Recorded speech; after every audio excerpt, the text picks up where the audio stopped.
This week on RSBANDB Update, we have a double launch of updates, including a Ninja Strike for Lunar Spells and the Kerapac Track. We have use cases for each spell and a discussion on the Kerapac Track's grind and the Yak Track Attack. And then we share our thoughts on RuneScape coming to Steam.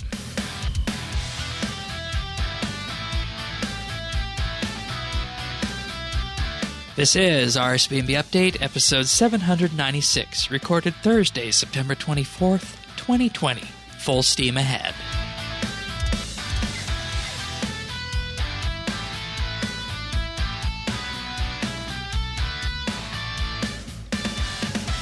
Hello, everybody, and thank you for joining us for another episode of RSBANDB Update. This week, it's just Tanis and myself here.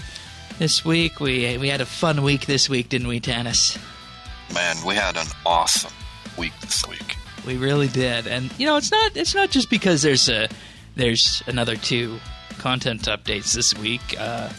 It's that the other day we had a chance to sit down with Mod Warden, RuneScape 3's executive producer, and you know that episode will be flowing out to you guys in next week's show spot. You know, we initially thought, let's just go for an hour, maybe a little bit less than an hour, and put that in this week's episode, but we actually went for a full episode on that. So you guys can definitely look forward to hearing a bit about that, and we might just have a little bit of a teaser here for you guys as we wrap up the RS segment on that. So stay tuned for that, and I'm fairly certain that will just pique everyone's interest in what's on the way for next week. But if you're joining us for the first time, I am Shane12088 and he is Tanis79. And of course, you can find full show notes for the episode if you want to follow along at update.rsbnb.com. And you know, this week we have two updates to talk about. We of course have the Kerapac Track, the new Yak Track, and the Ninja Strike 11 for the Lunar Spellbook. And we're going to start off with the Lunar Spellbook changes. And you know, I think that looking at this, we have seen time and time again that the Lunar Spellbook is something that I think many people default to. I started defaulting to it a while back. What is your default spellbook? Oh, standard. Standard. Yeah. Interesting. Yeah. Any particular reason?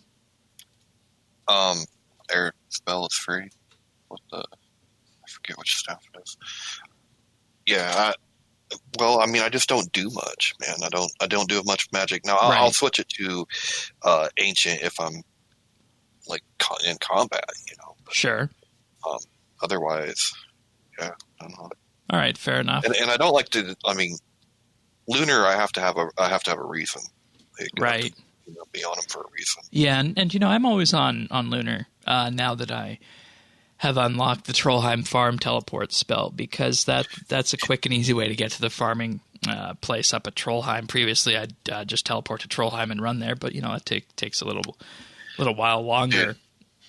If I had that would be my default. My default, but I don't have it. Oh yeah, I spent like 6 to 8 months or so scoping out the Livid Plant at the Traveling Merchant and at the farming hub. Or the farming guild, rather, because you know there are times where the farming reputation will give you a livid plant. So combining all those, I managed to just bypass everything in the livid farm, because quite honestly, I think the livid farm is one of the most tedious pieces of content out there. And yes, blasphemy to farming. So I do not like it. But it was made clear last week that they're going to be attempting to keep everybody well and far away from Pauline Polaris, and you wouldn't have any new spell unlocks there for this week. So let's begin with Trap Telekinesis, then, one of the new spells that came out this week. And the whole idea behind this one is that if you have a trap that has caught something, it will allow you to reset your trap by just clicking on it. And you know, this is a really, really useful thing, especially in this day and age. Do you ever go Grenwall hunting? No, I never did Grinroll very much because I never did Big Chim and stuff for the points and all that. All right. Well, and this is a bit of a sidetrack to it, but this is going to make this money-making method even more prevalent now, is that, there are Grenwalls on Anachronia at a couple of the dinosaur hunter spots. One of them is the Pavosaurus Rex. And if you have completed the Tyrannon task set, at least medium on that, you no longer need baits to catch Paya or Grenwall, believe it or not. So what you would have needed before was, of course, the Paya meat in order to catch the Grenwalls. But without that bait, you can, literally catch these Grenwalls for cheap. And the idea behind this is because they give Grenwall spikes and, of course, some little herbs here and there. But I don't know if this is because of double XP weekend and the regularity that we have associated with it, or if it's a Yak Track thing. But, I spent like 5 minutes catching Grenwalls on Anachronia tennis, and I made like 450k GP just from the spikes. Yeah, I didn't know they were on Anachronia. That might change my calculation here. Dude, there's been a lot of little things like that. I'm working through a potion task on the Yak Track, and herbs are high, but super potions are through the roof. Yeah. And I'm like, did they announce it? I think it's probably just Yak Track and the fact we know we're, less than 2 months away from the next double XP. Yeah, it must be. Yeah. So, and, the reason I say that and why we're talking about Grenwall spikes is those are the secondary for the extreme ranged potion. So it's definitely something that everybody wants. And the way this spell works is that whenever a trap falls down, you just click it and it's one cast per trap. And, you only need 2 extra inventory slots because you just bring the Law and Astral runes, and you can use an air staff if you want to, and swap to that from your enhanced Yak Twist stick if that's what you're using with your hunter setup. So this one I think is going to find some use in my day-to-day RuneScaping as we progress forward in the year. So you were able to test this one out? Yeah. Oh yeah. Does it reset your trap? If the trap falls down because nothing has landed in it because of time, like if the trap times out, it does not do that. You have to go reset it yourself with that. But if an animal tries to walk up to your trap, but your trap is not successful in catching it, then you can use trap telekinesis to reset it. Oh, yeah, man. All right, this was one I was really curious about, but didn't get a chance to try. Yeah. So yeah, and very cool. And I also with this tested whether or not the hunter cape perks works with this, and it does not. So if you activate your hunter cape perk before clicking this, you get no extra benefit.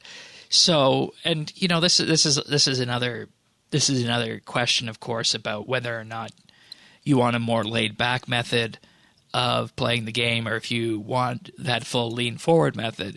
Because if you want to go full lean forward, you're still going to be faster to go and pick up the trap itself, press a button on your action bar to access your Hunter Cape perk, and then press another button on your action bar to lay the trap, because that effectively makes it a one-tick trap placement.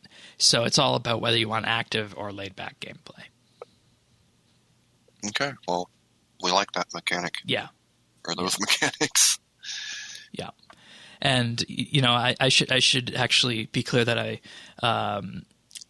misspoke. I don't think it actually resets the traps that have fallen down based on that. So it only gathers something if it has been successful. I just had a look at the video footage that I gathered for this, and it looks as though it's only ones that you were successful with.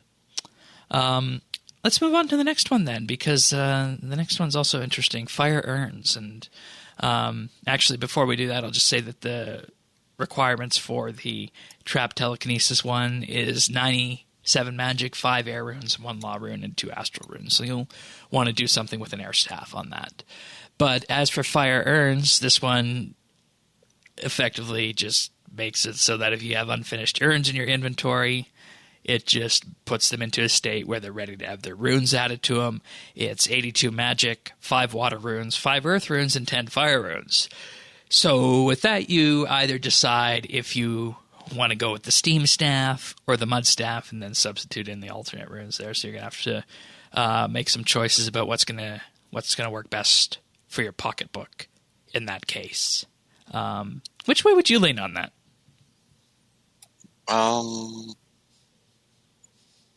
Probably the mud staff.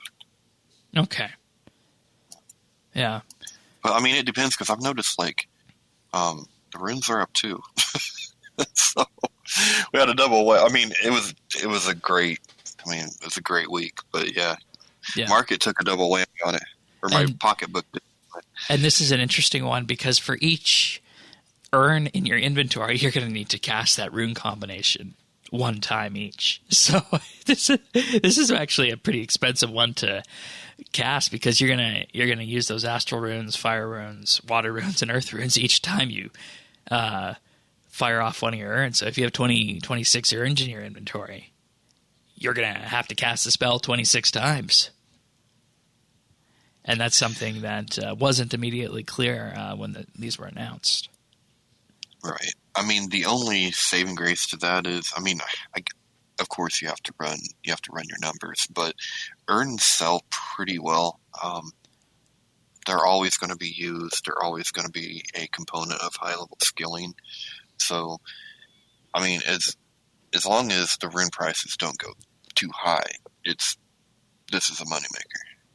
Yeah, and I mean, I think more people are going to be looking at urns if they for some reason decided to invest in Brooch of the Gods. Yeah, I mean, I guess it does that, doesn't it? Yep. All little kinds of focus on that. Let's talk about Telekinetic Grind next.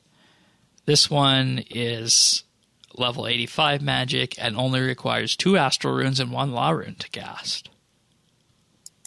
Yeah, this was the one people were making bank on. Yeah, because the first couple of days this week. Because you click it once, and beautiful. It casts your entire inventory for 2 law runes or 2 astral runes and 1 law rune. That's nests, mud runes. It does up to 60 mud runes at a time. And the sleeper this week, goat horn. Goat horn. Bars. Goat horn chocolate bars. What are goat horns even used for? I forget the potion, but I forget, man. I'll have to look it up. Okay. And are you thinking energy potions for chocolate bars, or? Yeah. But when you're talking those mid level, okay, that doesn't make sense to me. I don't get why you would need that. Because it's a big training. It's a big training, like for what potion though? Plateau. I think the chocolate bars are super energy, aren't they? Yeah, super energy. So, but that's like a level 52 potion. Right, but that's still one of the best, like, XP per GP. Right, and it also goes into one of the power bursts that I'm forgetting, too. So there's that. And I think it might also go into one of the adrenaline potions, too. I'll have to double check on that. But goat horn dust is used for combat potions or smoke devil pouches. Yeah. These are level 36 and 61 summoning, respectively. Yet they took a huge jump on the GE this recently. Why? Yeah. I don't know. I just know what they were selling. I figured it was because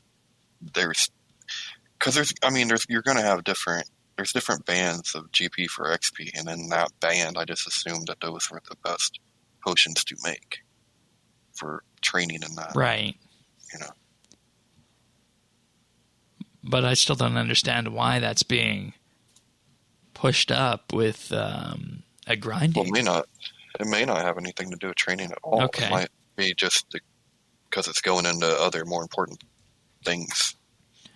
Right. I mean, anything that's going into an adrenaline potion, that's and that's that's the chocolate. Okay. Combat potions. What are they used for? I honestly am not seeing anything here that combat potions are used for. It's something, man. Numbers don't lie. I know. And if anybody out there can tell me what that is, I'd be very appreciative on that. So, all right, let's look at the chocolate dust then, because I know that definitely goes into the super energy potions, which I think goes into the adrenaline potion on that. So chocolate dust is for energy potions. And then energy potions. This is once again a level 26 herblore item, Tannis. Huh. Which goes into the power burst of acceleration. Ah, there you go. It's the power burst then. Which also requires stamina potions. And to make a stamina potion, you need super energy potions, which themselves are the potion that I believe is Evanto and Mortmire fungi. Yeah, that's exactly what it is. Okay. So we're targeting power burst of acceleration on this one. And as for what those combat potions are, that's news to me on that. Mm. So, all right. And the one that I thought would jump up didn't. Because I thought the dragon scales would go, but there wasn't much. Yeah, maybe when you look at it from that perspective, it's because people are already stacked with their overloads who need them. Yeah, it could. Yeah. Yeah, that could be. I mean, a lot of them being made every 4 times a year. Right, and you're going to use those, and you're really not going to, unless you're making the base potions, you're not going to do much with that. So yeah, that could be the case. And then we have Sift Soil, which is 91 magic. Oh, and by the way, for the Telekinetic Grind, you only need to cast it once to do an entire stack of it, which is different than the Fire Urn spell and Sift Soil, which at 91 you can Sift Soil, which is 10 water runes and 5 earth runes and 1 astral rune, so pretty simple for that. Just use a mud staff. And with this one, you also need to have that rune cost for each soil that you sift. And, the interesting part about this one is that where the auto screener, the invention item for archaeology, will just give a material that's more related to that dig site, using the Sift Soil spell will also give you a chance at getting artifacts as if you were using the soil sifter at the archaeology campus. Yeah. So there's extra benefits on that too. Yeah. You sound convinced here. I'm conflicted about this one, man. All right. So I really like look, the convenience of it is great, and it's a way for people to be able to do archaeology longer that don't have access to the soil sifter. That's probably going to be especially important for Iron Man because they do all kinds of quests anyway for unlocks. So, because you're trying to think of who wouldn't have the sifter, but would have lunars. Well, probably Iron Man would be right. And plus, there's a reason to not use the soil screener invention device, because that soil screener itself doesn't actually porter your items. And this is actually a question I have that I'm going to test right now, is that will this spell porter your items for you? And if it does, this is a huge reason to use this over the auto screener. So I'm just testing that now. But what are your other concerns with this? Well, like I said, I love the convenience, but I almost feel like, I can't believe I'm saying this, but does it take away from archaeology? You know what I mean? Like, archaeology is so new, and offering the same benefit as the water sifting spot at the guild, almost, I feel like that renders that just not important. Well, it's a huge cost of 1 astral rune each time you want to use it. Like, that's 437 GP market right now as we speak. Well, okay. I mean, I guess there's that. I don't know. I'm trying to be a little more aware of when things start to creep in like that. And I don't know. Archaeology is awfully new to need convenience, I guess. Yeah. Right now. I don't know. But, I mean, my main concern was, is it taken away from anything core loop-wise? And I didn't really think so quite so much. But if sifting soil is something that you consider part of the core loop, then this kind of takes away from that. Yeah. And, I think it comes down to balance and cost with this. And, if it's not going to be too much, then that's fine in terms of that, in terms of, just influencing how much players are going to step away from this and, use this traditional method. Because, there's the fertile soil spell, for example. And everybody basically used that when they were looking at doing farming back in the day, and then Ultra Compost came out, and fertile soil doesn't support that. So people then, of course, recalculated and said, are we going to move back to using the typical bucket method of fertilizing our seeds, or are we just going to stick with fertile soil because of the convenience on that? And I think if people had Ultra Compost, they definitely use it. And, I've met some people who just do farming casually, let's just say, and I don't put myself in that camp by any means, which, I mean, anybody who listens to this show knows how much fan I am of that skill. I think if you're doing herb runs to make money, you are always going to use Ultra Compost. And you're either going to make it, and you do have to make it yourself on that. So I think that given everything that we've just said here, we need to, just like you said, we need to be aware of what that means for archaeology and, not go too far. But at the same time, convenience like that is okay because it's all about cost, right? It's all about cost, benefit, and determining if you want to spend that money. And if you think that that's okay to spend that money, then that's fine. And I don't think people or rather, let me just rephrase that. I don't think we're going to see masses of people stopping sifting soil because of this at the regular spot, or people using the invention tool, for example. I just don't think we're going to see that. Yeah, well, not for right now. I mean, I've seen a lot of. This one was the other like huge moneymaker, right? Oh, really? Yeah, there were some reports of, I mean, up to like 10 mil an hour from this, and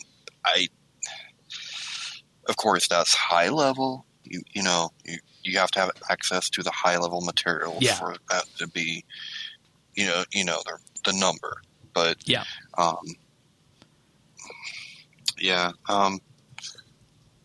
like I said, for me, it all depends. Like I was on the fence on if sifting soil is part of the core loop of archaeology, and it is, right, and so that that just makes it a little bit harder for me. But yeah, I mean, this shows though what the ninjas are,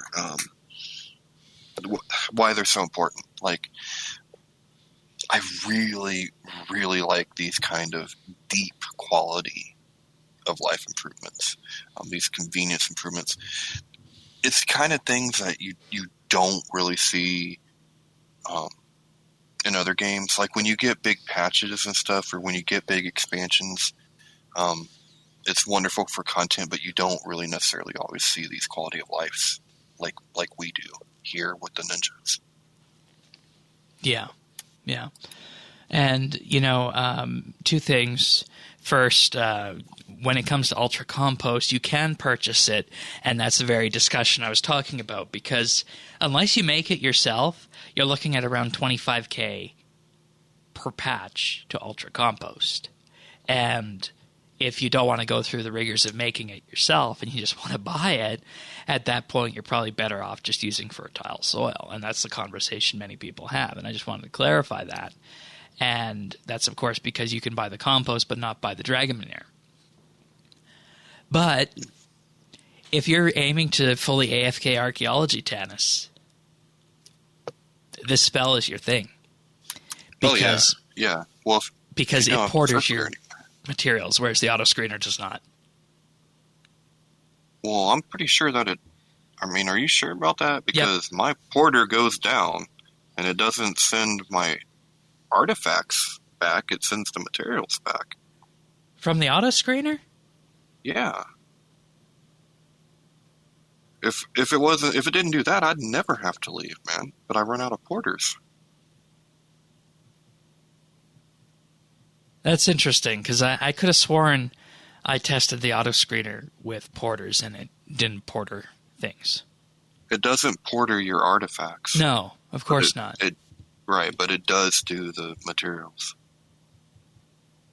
Or else why would your porters go down? Because they go down from actually getting the regular materials you're excavating. Yeah. So you're saying when you use your auto screener, you don't get any materials in your inventory? Right. No. Interesting. I wonder Not until I run out of porters. Okay, I wonder if that behavior's changed at all then. Because I could have sworn it didn't. It took me a while to get my auto sifters. I'm not sure how it was at the beginning. All right. Well, let's leave that as a question for the listeners to sort through then, because we're at this point wandering through the weeds. We are in the weeds. Yeah. Next up was the Lunar Teletabs. You, of course, have to have the spells unlocked to make them. You have to have the spells unlocked to use them, but you can, of course, just buy them on the GE if you don't want to use the runes, or you don't have the runes. But you still need to unlock it as normal. Yeah. All right. Remote Farm has also been completely overhauled to be more readable and user-friendly. And what do you think of this one? Yeah, and this also extends to the farming interface at the Farming Guild as well. I think it's pretty good. It's a really nice UI. Yeah, I thought this looked pretty clean. I was like, oh, much better than the old remote farming. Yeah. And you'll note that the way it's built, it's built specifically to fit on a mobile screen. I don't know if you caught that. No, I didn't, but that makes complete sense. Patches are now separated by category, and some of them will indicate the compass direction they face in. And they also include with this now the Twilight Berry patches as well as the Money Tree patch. Oh, that's cool. And the different patch states are now color-coded. And you're also able to cast the Fertile Soil from this spell. Nice. Okay. And, of course, there's always the question of, like I said, Ultra Compost or Super Compost. But if you're just going for Super, this is, more than adequate. Because, I think we all, of course, remember times when we were out farming and we forgot to fertilize. So Mm-hmm. And they also say it opens up faster than it did before as well. Make Leather will now tan all the hides of the same type in your backpack at once without having to cast the spell multiple times, and it no longer uses the Make X system.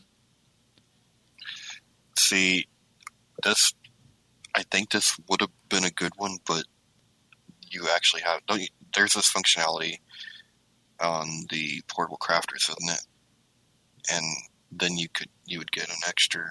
You might get an extra one here and there. You're right. So, yeah. So that might be dead in the water, unless you're just doing it for yourself. Or maybe you just need a handful of them, right? That's what I'm saying, yeah. Yeah. Tune Bainite Ore.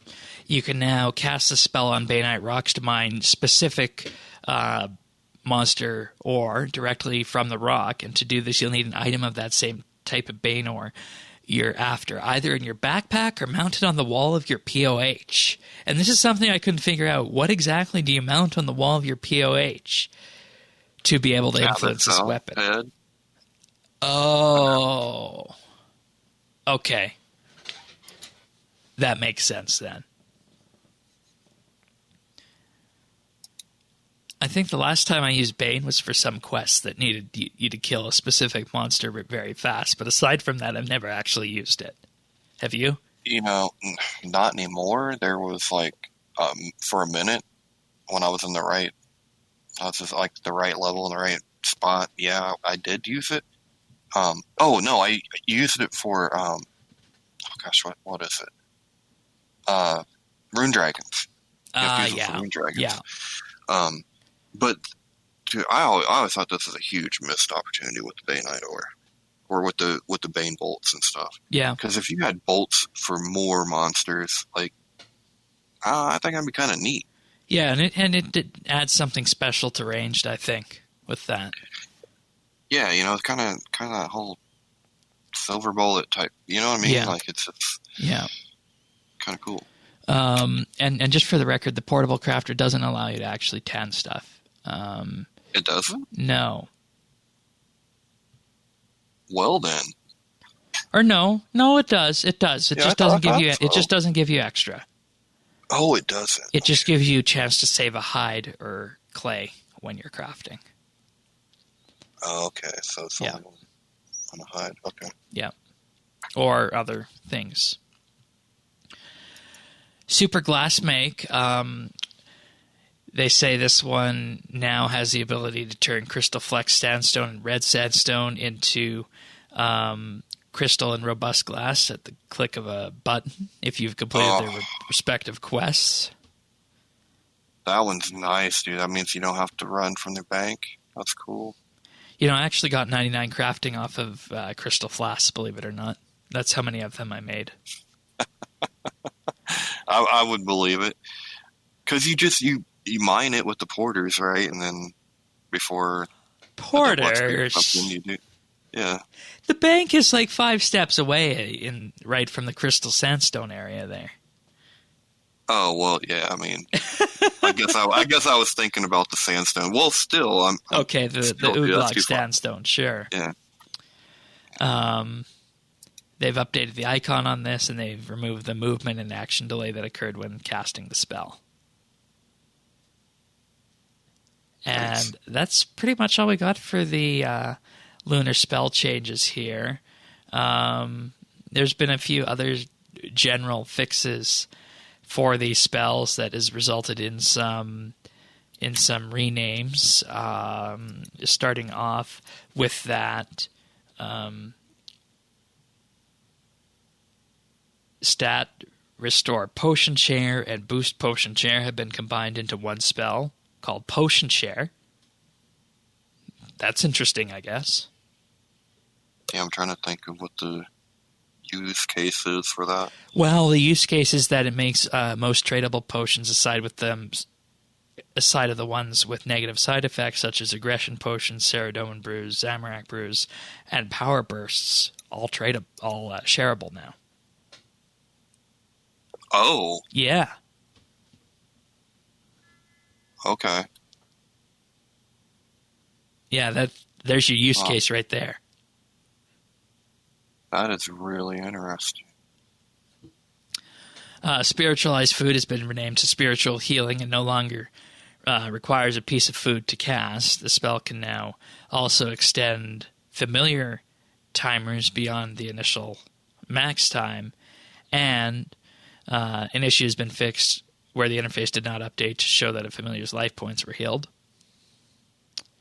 The Magic Imbue spell, which you use for combo rune crafting, now has a buff bar icon that shows the remaining duration of the spell. Okay. Trollheim Teleport has been the description of it has been updated to say it requires My Arm's Big Adventure. And I think that's all I'm seeing here that we haven't talked about yet. Trollheim Teleport renamed to Trollheim Farm Teleport. But yeah. The sharing and the spiritual food, it seems like those fixes, if you could expand this Lunar Spellbook and have a true healer. Yeah. You really could. Like, it's right there. Like, it's right there. Yeah, and, that's what I was thinking. I think the only thing you'd have to do is move those debuff spells that are in the standard spellbook or add some kind of variant to them in here. But there's also Vengeance, I think, as well, too. So, yeah. It's funny because you remember how many times we talked about having a support class in game. Yeah. And, here we get these little ninja fixes, and this moves us ever so much closer to that direction. Because I'm just trying to think of what else we would need. We have the potions. We have the food sharing.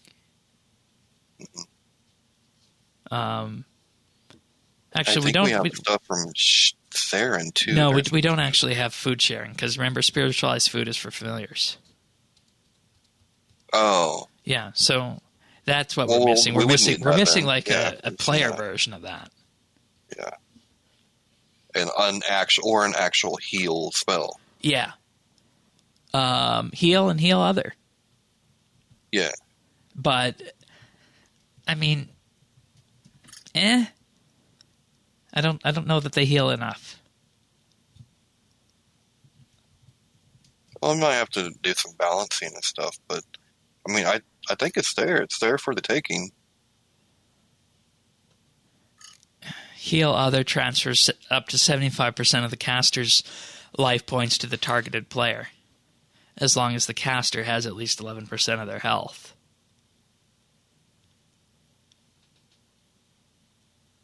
See, that's cool. It just has too much of a cost. Yeah. On the healer caster. Yeah. Now, what if you could do this except do it with food? See, that might be the RuneScape way of doing it, huh? Yeah. Because, you could have this base version that's slightly more expensive and hurts you. And, I have an idea of how you could make this work. You take heal and heal other. Heal other and heal group. And you make those the one-time, instant heals of how much it's just going to stack on. It's going to be a one-shot heal, right? But what if there was another one that, and I don't even know what the name would be for it, but let's just say it was another lunar spell, and it used a piece of food in your inventory, and you cast it on a player. And what if that instead was a heal over time? Oh, yeah. So what you do is that, let's just say you have this stack of Rocktail in your inventory. You cast it on someone, and it'll be a 2,300 heal over time to that person. Maybe over 10 seconds. Mm-hmm. Wouldn't that be neat? Because if you did that, did that, heal other, vengeance, spiritualized food, and allow you to use this. What if you could use spiritualized food on other people's familiars? Oh, yeah, that'd be cool, too. But do familiars ever even really get hurt? That's a good question. I'm trying to think of an area where they would, but I can't.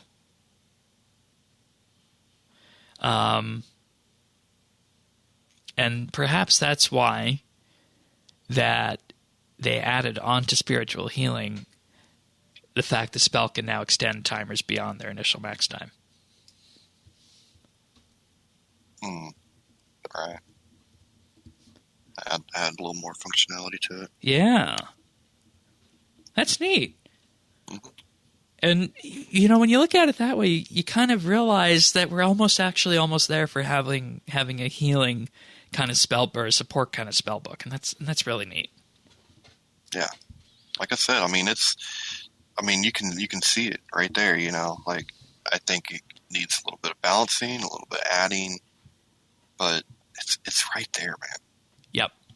And you know what? Maybe that is what we need to push up PVM that next to, you've heard David say before, they've taken the mechanics with Solak as far as you can really take them.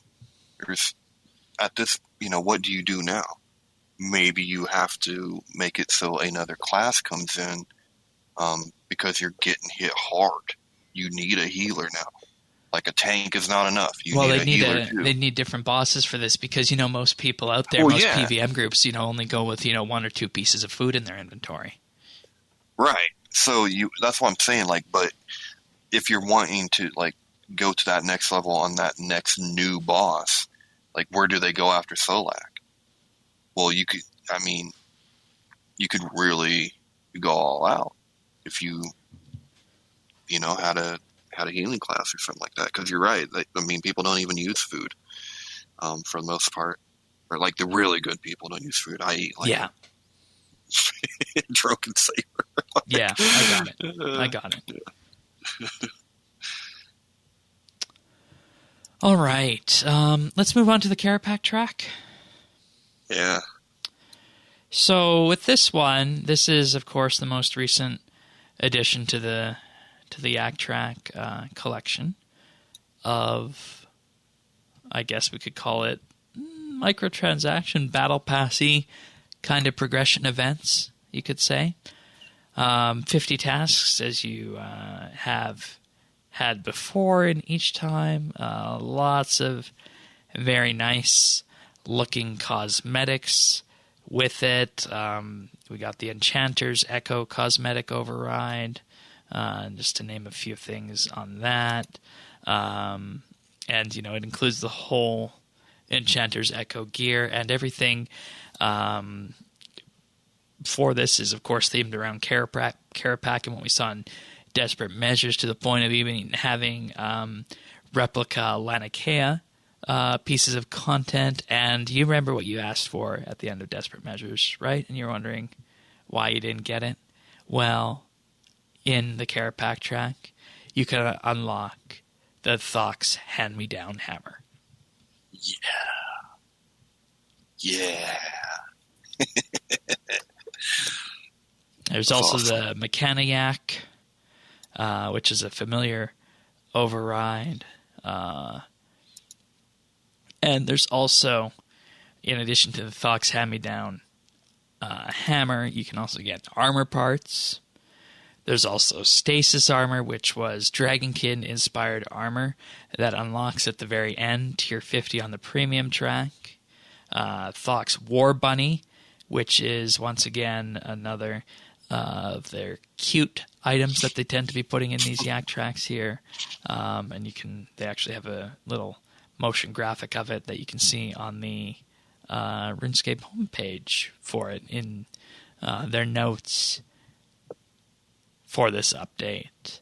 And, as with usual, all the cosmetics that are put into these Yak Tracks are always grade A, which I think is wonderful. And I'm of the opinion at this point that if you're doing Yak Track, you probably want to do it for the cosmetics. I think that's the way I see it, at least, right?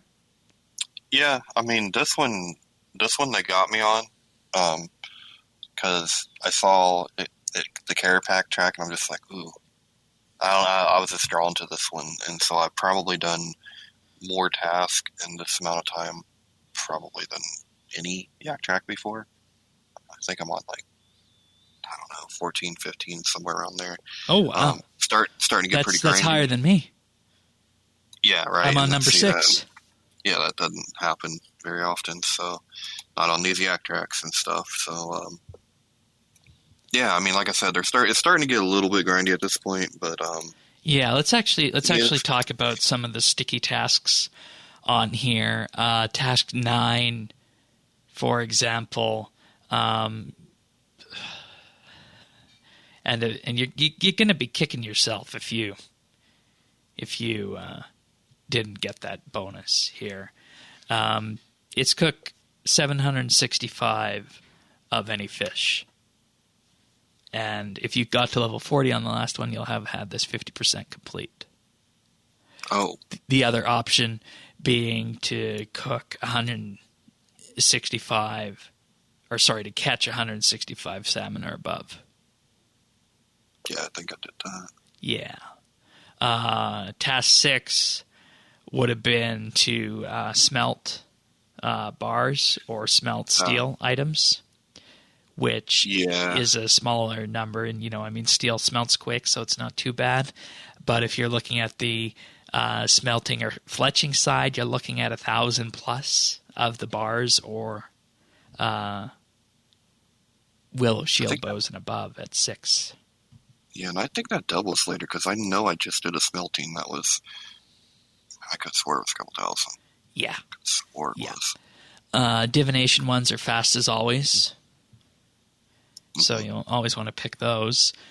Another one that is, I think really, really, really, really, really pushing it is, let's just say you were 88 archaeology, you'd have to screen 672 soil for task 12, or I did that one. Complete 26 occult or warp floors or slayer tasks.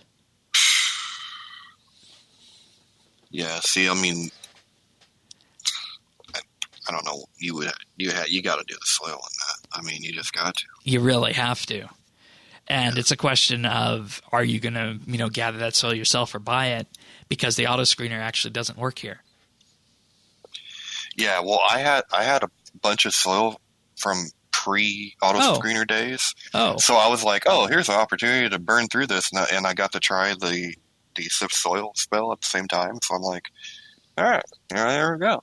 Yeah, Sift Soil pretty good for this. Yeah, well, if you do it at the archaeology guild, that material box is like, it's like right there. You literally just turn it around. Yeah. Task 13, we're looking at, 2,000 plus snakeskin boots or combat potions and above. Maybe that's our combat potion reason right there. That's it, Tanis. It's right there. Yak Track Task 13. Or kill 550 monsters, but that's basically two high-level Slayer tasks, right? Yeah, I just did Dagonoffs. It took like 10 minutes. Yeah, there you go. And, we also have to talk about the skill and kill task again, because this one isn't really explained well in-game, and the way it works is that at task 14, skill and kill, you got to do 40 increments of it, but nobody really says what it is, and you only get one progress every 3 minutes. So either what you're doing is you're effectively playing with this one for 2 hours. Yeah. If you're going to do it this way. You don't want to do it that way. Because the other option is smelt 2150 steel bars and above. Oh, that was it. See, I knew that was the one. Yeah.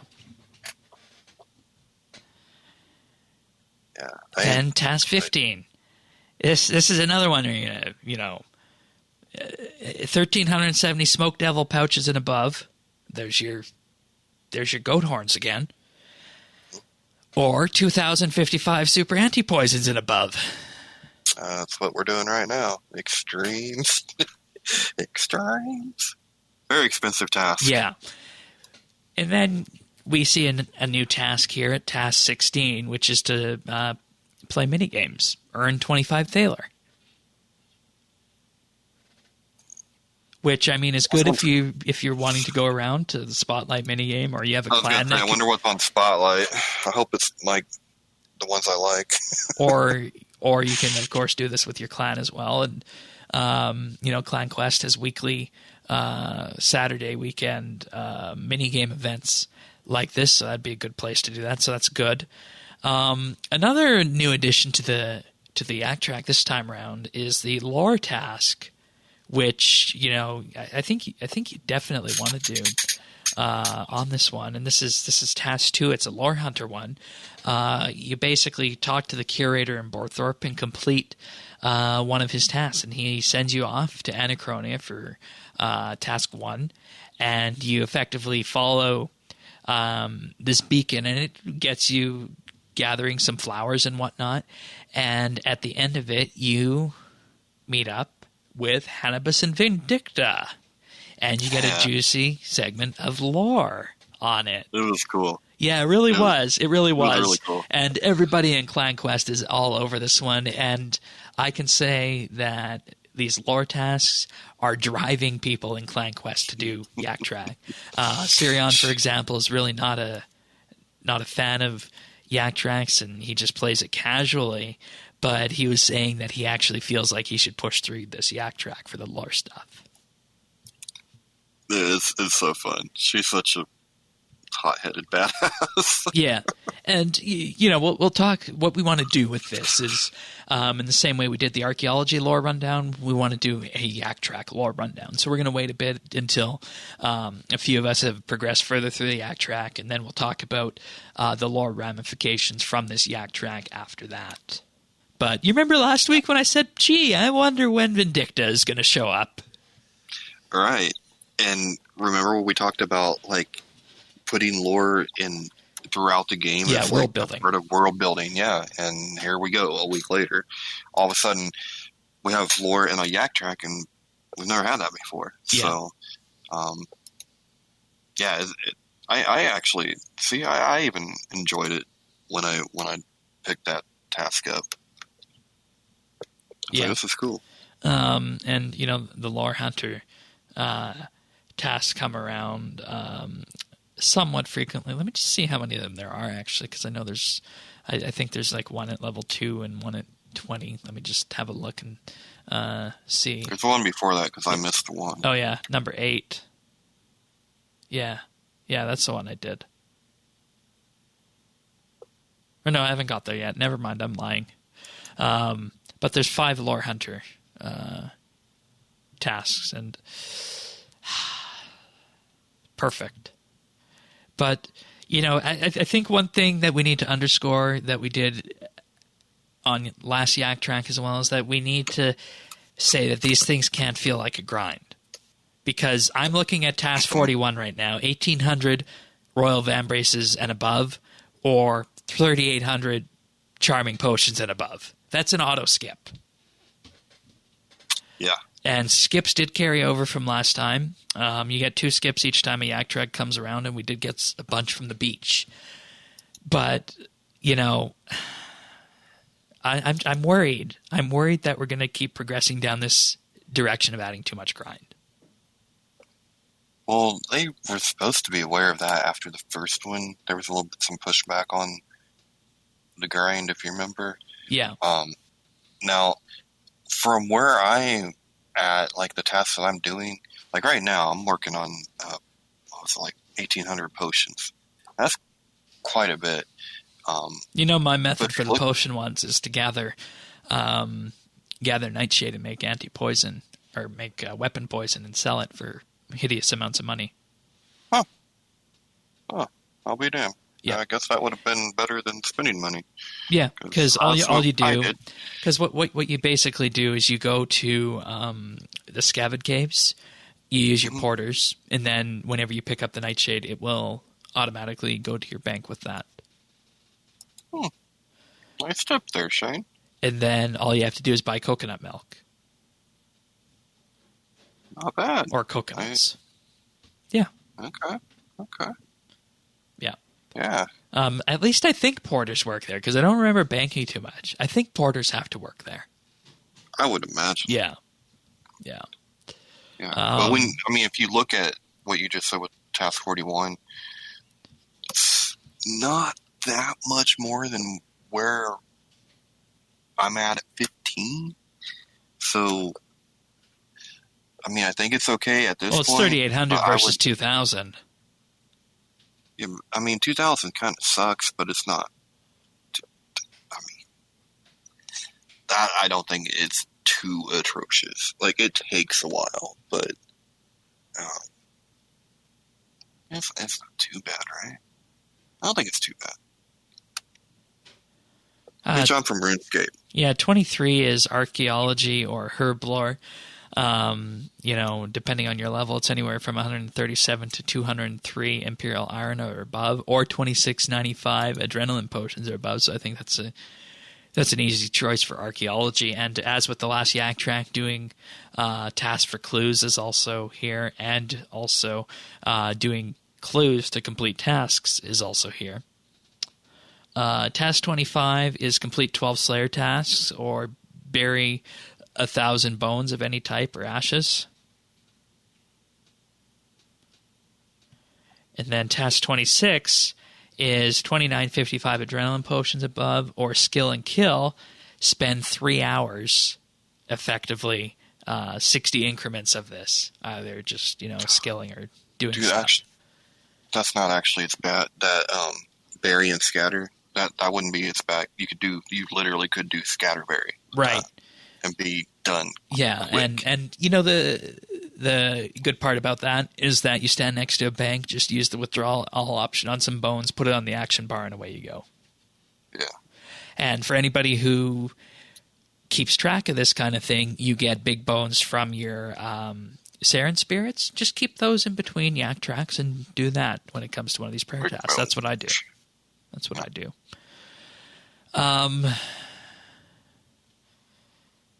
27, earn archaeology XP or smelt 4,600 necronium bars and above, or pickpocket paladins and above. Oh, you could pickpocket? Yeah, for that one. That's a smelting or thieving. So you just priff it, right? I mean, you just go priff it. Yeah. Farming one, 35, not too bad.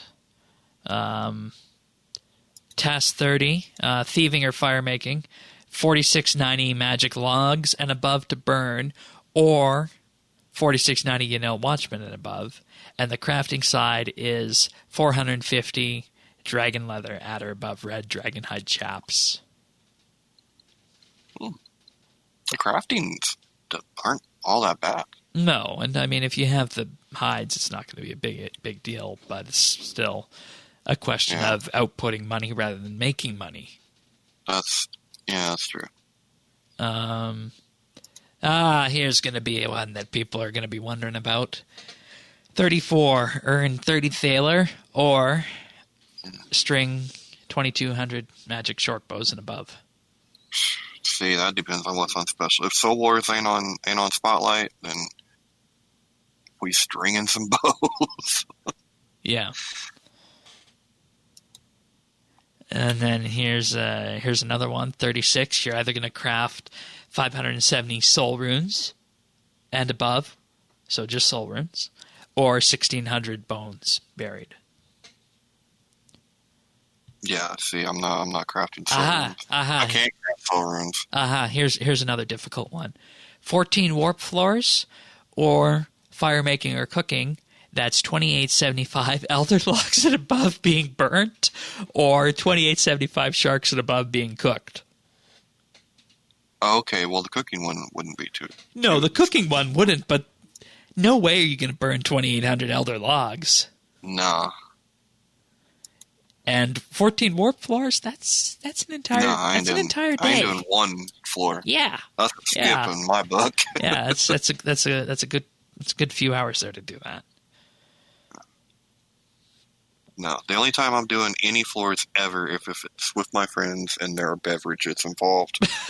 Otherwise, I'm never going back. What about this one? Task 40, kill 3,500 monsters or complete the Hef and Agility course and above 200 times. Ugh. See, I think you got to kill stuff, right? Or skip. That one's a really long one. That's going to take a while. And this is the grind that we're talking about. And...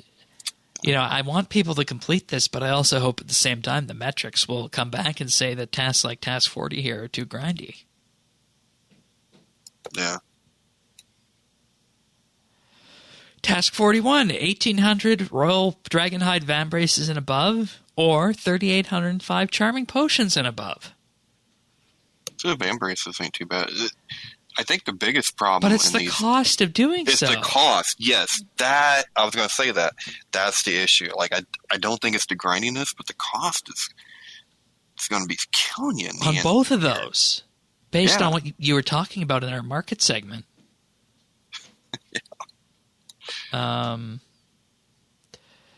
Task 43, fishing or mining, 370 high-level fish or screen 6,100 soil at 120. So a little bit less than that in between. But still, I mean, you're going to do the fishing and mining on that one. Yeah, I don't know how long the fishing would take. Like, I think you could do that soil that's like an hour. Okay.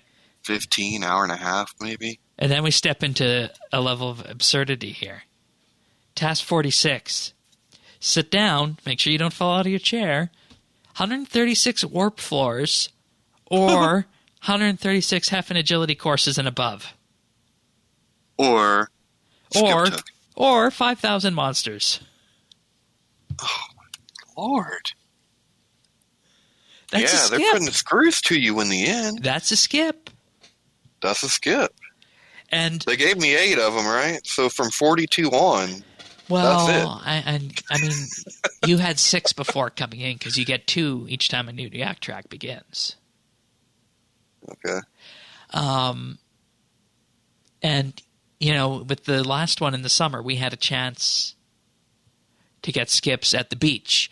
But this one ends November 2nd, so we're not going to have Halloween as an event to get skips from. No. So skips aren't going to be handed out this time. But you could still get skips from... We'll talk about that in just a minute here. I just want to highlight these last couple tasks. Task 48, complete 30 Slayer tasks or bury or scatter 2,000 for prayer. Bones or not soil, ashes. And I then, wonder what level it has to be. I don't know. What tier? I don't know. The wiki doesn't say on that. But task 50 is restore artifacts of level 61 or higher. And you're looking at doing 49 of those. Or skill and kill for 140 cycles, which is 420 minutes. Or 7 hours. Holy crap. See, that one should be time served, right? It should be time that you're in the game and getting XP. Yes, not, once every 3 minutes. And that's what it doesn't say on the tin, that you find out horribly if you're trying to figure out why this isn't incrementing. But we learned the hard way last time. Mm-hmm. So, and it starts off easy, but it just keeps ramping up and up and up. And I have serious questions about whether or not people are going to burn out from this. Well, from 40 on, it gets pretty nuts, yeah. Yeah, I think the last Yak Track between task 42 and 50, I used 6 skips. Yeah, well, that doesn't surprise me. I'll be doing the same. And, I'll just have to say, I didn't buy any skips last time. I was fortunate enough to get them from the beach before they were toned down. But they have a new method of getting skips this time, and they're calling it the Yak Track Attack. From now until November 2nd, a bunch of Twitch streamers are going to be moving through the Kerapac Track, and when they reach specific milestones, which we don't know what they are, the news post says that those Twitch streamers will be rewarded with bonds, plus all the other awesome rewards from the track itself to give to their viewers. So you want to progress another way through Yak Track, watch the Twitch streamers of the RS Guy, Makeroo, RS Rav, Scaredy Ginge, and Zilandra. And I have 2 issues with this, but first, how do you feel about it? I don't really like it. Yeah. I don't like it at all. I think do you remember when they would have actual JMods come to somewhere in game and how special that was? Yeah, the love letters. Love letters, stamp, there's passport stamp, something like that maybe could have been done. but this, you know how many RS streamers there are? A lot more than those 4 or 5. Yeah. And, it's a matter of the rich getting richer, right? So now you're going to be funneling people away that might have been watching smaller streamers. Now they have to watch bigger streamers to try to get their skips.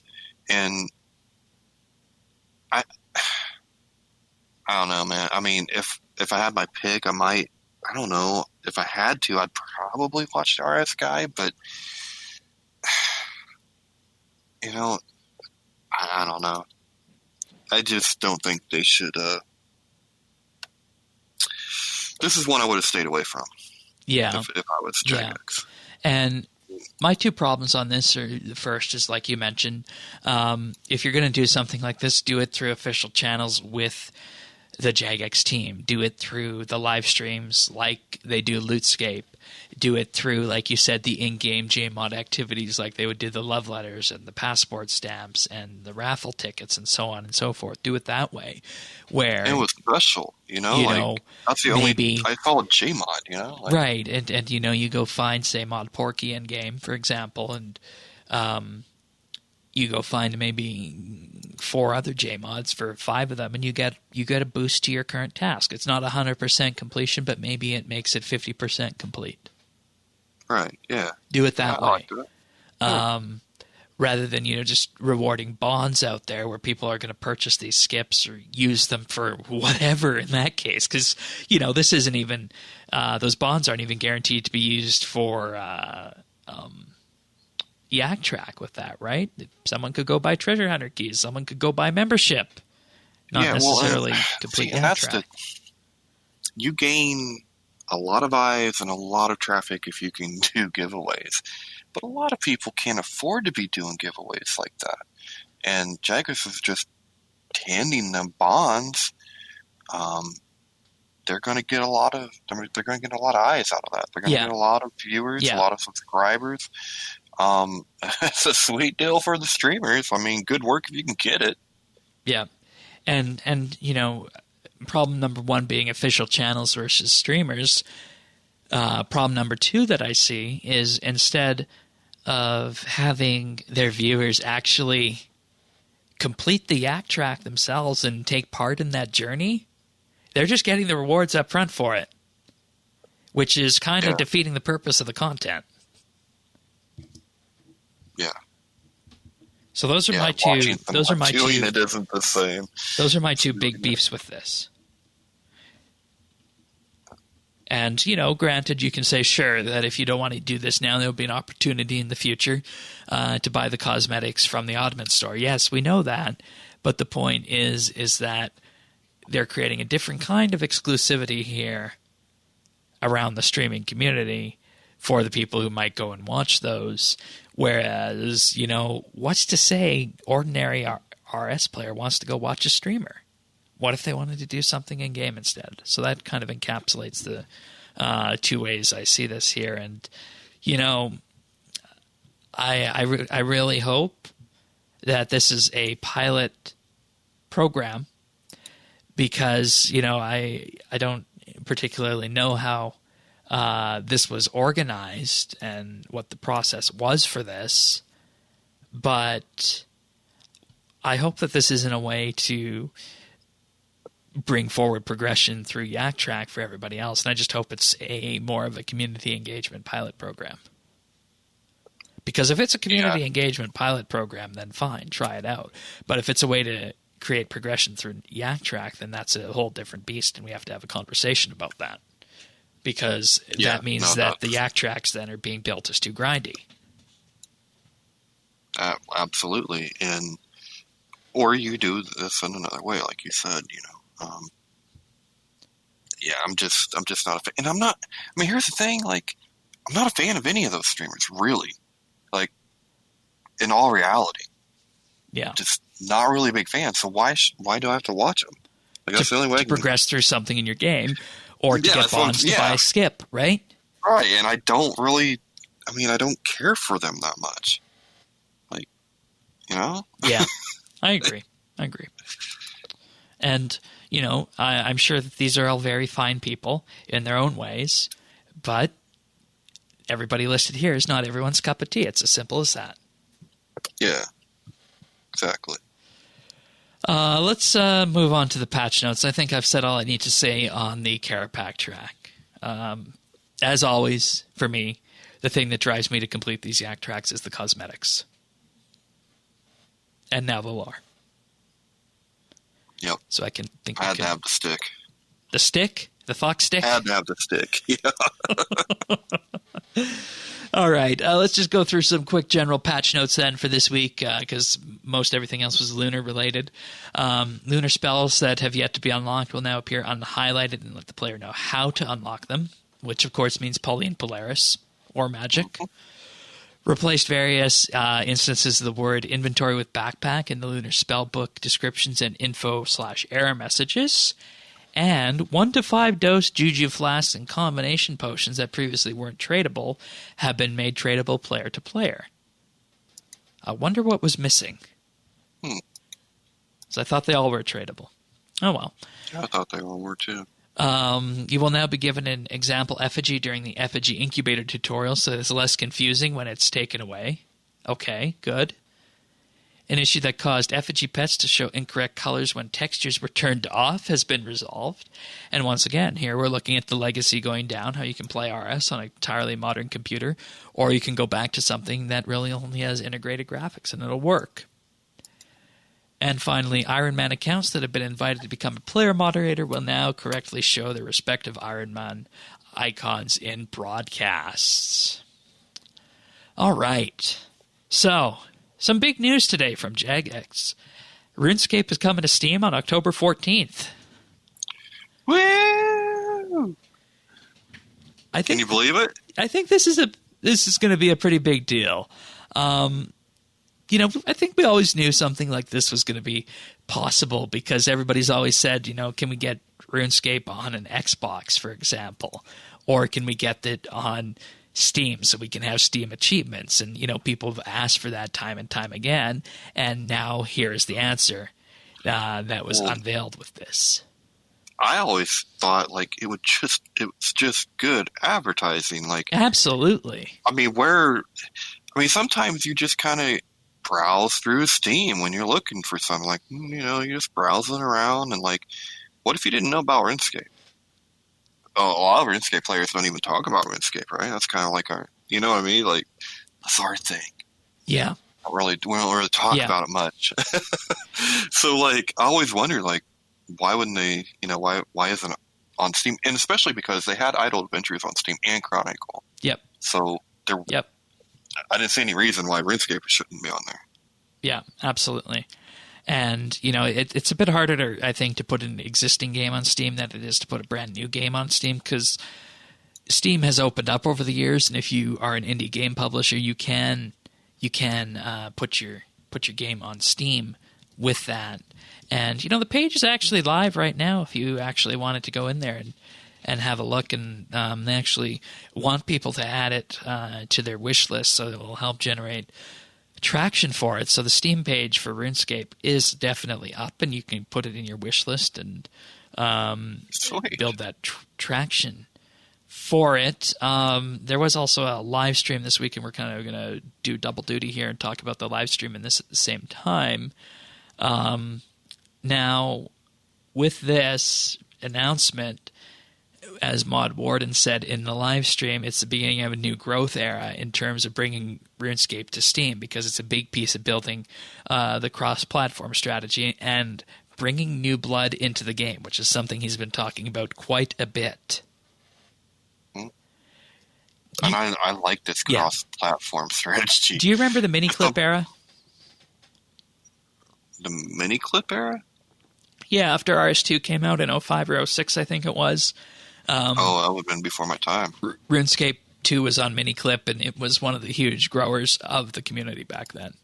So I see this as the modern incarnation of that.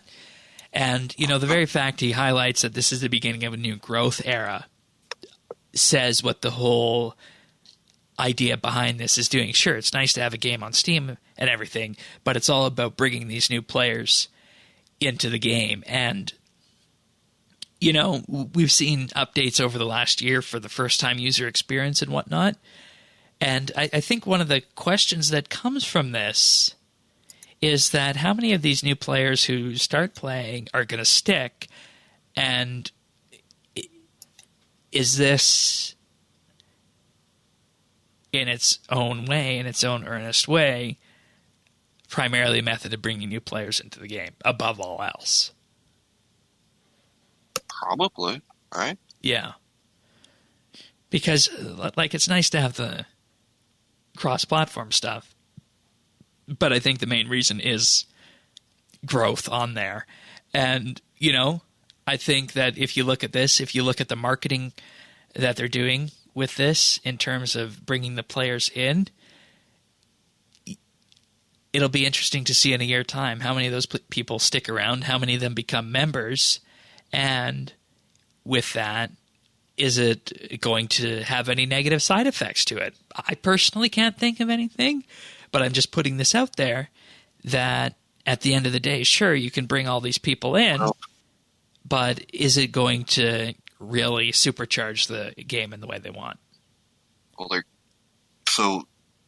there could be one potential downside that I can see. All right. And that is if they are not ready on the free-to-play side to make the game interesting and hook people in the beginning, then those people walk away talking about RuneScape sucks. Yeah. And that puts you in a worse position than when you began. Exactly. So that's the, I don't think that's going to happen, but that is something to be thinking about. And, especially on a free-to-play side. You know what I'm going to do? So, on the Monday or Tuesday before this launches, I'm going to make a new RS account and say I've never played before when they ask. And I'm going to see how the tutorial and first-time onboarding goes. Oh, yeah, that'll be interesting. Because you raise a really good point there. That's always been a sticking point. It's something that users of our age and era don't really think about because, we're well past that. So that's a very good question. Very good question. And we'll have to keep our eye on that. He also said that it's going to be one RuneScape community with no fragmentation. If you purchase or progress on your Steam account, that progress will follow you forward, and it will have all the Steam bells and whistles of achievements, trading cards, emotes, badges, and pretty much all the Steam features will be available. That's cool. There will also be 20 Steam achievements, and existing achievements will port over when you link your account. So I wonder which ones they're going to be. Like if it'll be like Maxine or... Yeah, I don't know. I wonder which one they're going to be. Because they say there's going to be 20 Steam achievements. So when they also say existing achievements will port over and there's going to be 20 Steam achievements, does that mean there's going to be 20 exclusive Steam achievements plus everything we have in game currently? Oh. Huh. Or is it just going to be those 20 Steam achievements with parallels in the main game? You see the direction I'm going for on this, right? I think. Okay. Fair enough. Because it's something I think that we definitely need to ask about on that because it's an important question. I took it as like the ones that we have in game were going to be the ones over there. That's what I thought too. 20 they were picking. That's what I thought too until it says that there's only 20 of them. There's also going to be 20 trading cards as well, which they previewed on the live stream. I can see the Stone of Jazz. I can see a Penguin. I can see Telos. I can see Ariane. I see a sword. I think that's the God Sword. And Bob is also there. I don't know what you do with those, but I want them all. Yeah. I mean, I've never collected Steam trading cards, but I guess, this might be a good time to start. I don't really, if I just have what I have from, I've never bought anything or traded anything. Yeah, and the sad fact is most of them are only worth a few cents each. Yeah, right. Yeah. The badges are, I don't know how many of these they're going to be, but ones they show are the Max Cape, the Comp Cape, Skill Cape, Legends Cape, Master Quest Cape. So those are some Steam badges that you'll be able to unlock. And also Steam emotes that are all, of course, God-themed. The 6 main gods of Armadil, Saradomin, Zamorak, Bandos, Azaros, and Guthix. Okay. And, you know, I think following from your question that you asked previously about what this means for the community on this and integration, it was also said in the live stream that if you purchase something on Steam, it will follow you into game. And if you purchase something that's not on Steam and you play on Steam in general, you'll still be able to access it. So it's going to progress forward on that. But one other question that will come out with this is, will Jagex be taking part in the Steam's Christmas and summer sales? Where, you know, you see things up for 50% off, right?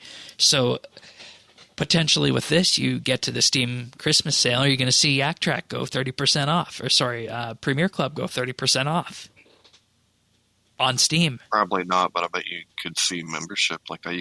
I bet you would see like get 3 months for 2, something like we've seen like the summer sale. And that would be perfect for the summer sale timing, I think, too, with that.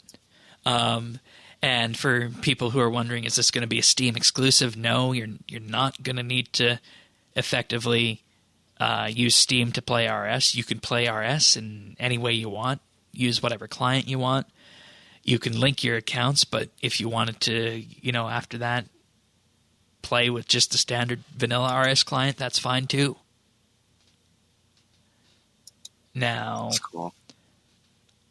I guess the next question that came from this was, where do they go next? And, you know, chat was asking all about this, and Mod Warden specifically mentioned places like the Epic Store and consoles at some point too. But, you know, that's of course a different discussion for their interaction model. Right. But they can definitely get on Epic. Yeah, and that's going to be an interesting one itself. I mean, I don't think there really is. Not really. Work was done by all hands to ensure the Steam launch is smooth, which, I mean, like you said, that's something you definitely want. They said they were checking all their I's and T's for server quality and speed, so that's good. With that, player support, they were also working on, which, I mean, if you read online, it's a mixed bag of how support works. I've never had to use them, so I'm not sure myself. How can players help? Be welcoming with open arms. Maybe spread the word a bit. Start talking about what it's like to be a new RuneScape player. Get ready for positive reviews and leave them. Yeah, that's a good point, and that's, you know, something all our podcast listeners should probably do if you're willing as well. Yeah, because I know that when I'm on Steam, I look at that. Like, I look at that if it's mixed, if it's positive, very positive, overwhelming positive. Like, I pay attention to that because I've been, been burned too many times. Steam accounts will be 1-to-1, so one Steam account for one RS account. So if you have multiple RS accounts, you have to pick which one you link. Yeah, see, that's the dilemma. Do I start a new account for Steam? Ooh. Or do I connect it with Junior? Or what do I do? I don't know. No. I haven't decided. There's also going to be Steam DLC packages on launch for membership and cosmetics. And after some time, these cosmetics will be made available to other players.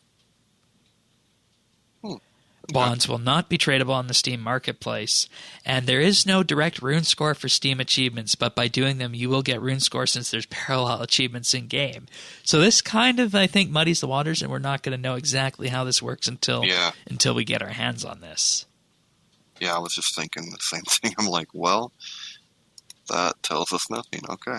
Yeah. All right. But I think the thing that players need to take away from this at the end of the day, and I'll tell this to everybody listening to this if you're looking at this, I think it's safe to say at this point that by expanding out to Steam, RuneScape is opening up to an entire new potential cross-section of players who might not have heard of it before. And, you know, I've always said and heard from people that everybody always says, hey, everybody who's playing this game is almost maxed. Everybody who's playing this game is, you know, almost 1,500 plus level. And I'm sure it's not that way. We don't know what the demography looks like, but people always feel as though that RuneScape is a game that was struggling to get new players to come in, right? Yeah, I mean, I've always felt like who's here is who's here. And if this launch and the mobile launch are successful in doing that, and we see a new selection of players coming in and they stick, then that's wonderful. But if they don't stick, then we have to start asking some questions about the early game, I think. Yeah. So, and in many ways, you could also see this as a dry run for the mobile launch for RS2 because... RuneScape 3,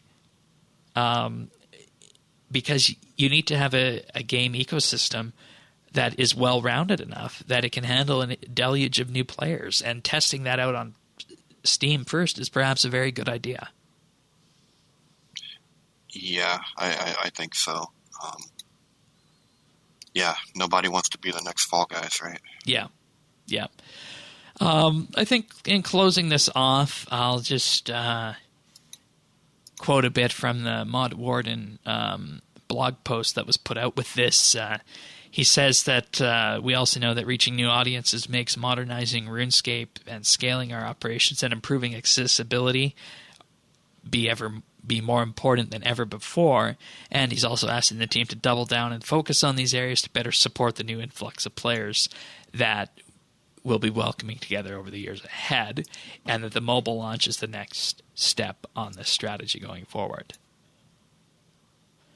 Which means, of course, improving early game experience, onboarding and readability, and optimizing the UI. See, so they know, Yeah.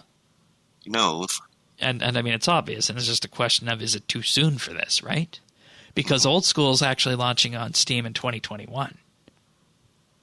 Really? And that's such a it's early 2021. We don't have an exact date, but that's what they say.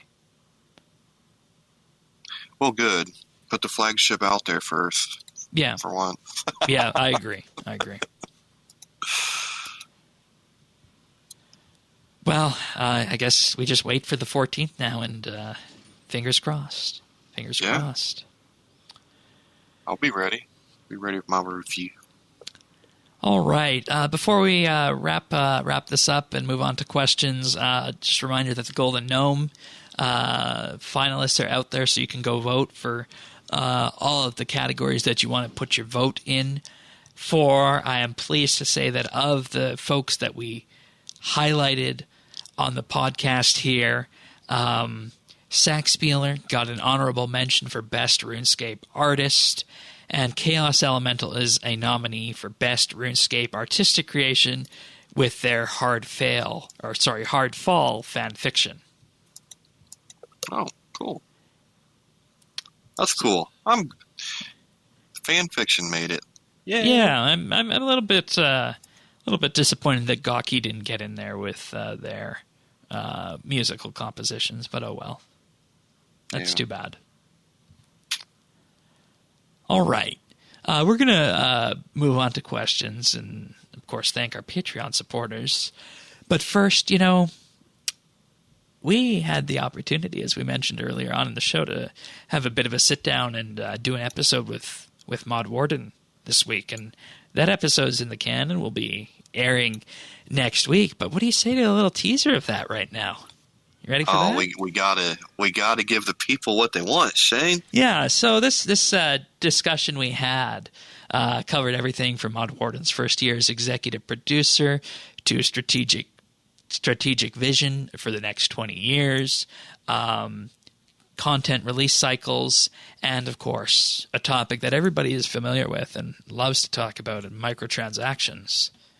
So let's have a bit of a listen on what he had to say about microtransactions in one of our segments. Yeah. We've also upped our game on our experiments in what we're doing, but we're doing that, right? So it's not all about Treasure Hunter at the end of the day. The things that we said we are changing about Treasure Hunter, right, is like I don't want it to be a loot box. Flat out, I just don't want it to be a loot box, right? I want the blind chance aspect to not be there. That's not what we want to do as a game, right? And this is something I was actually going to ask at the later on in this segment, and I'm not going to ask for a timeline on this because I don't think it's realistic. But can you commit to removing loot boxes or at least the chance-based mechanics from RuneScape microtransactions?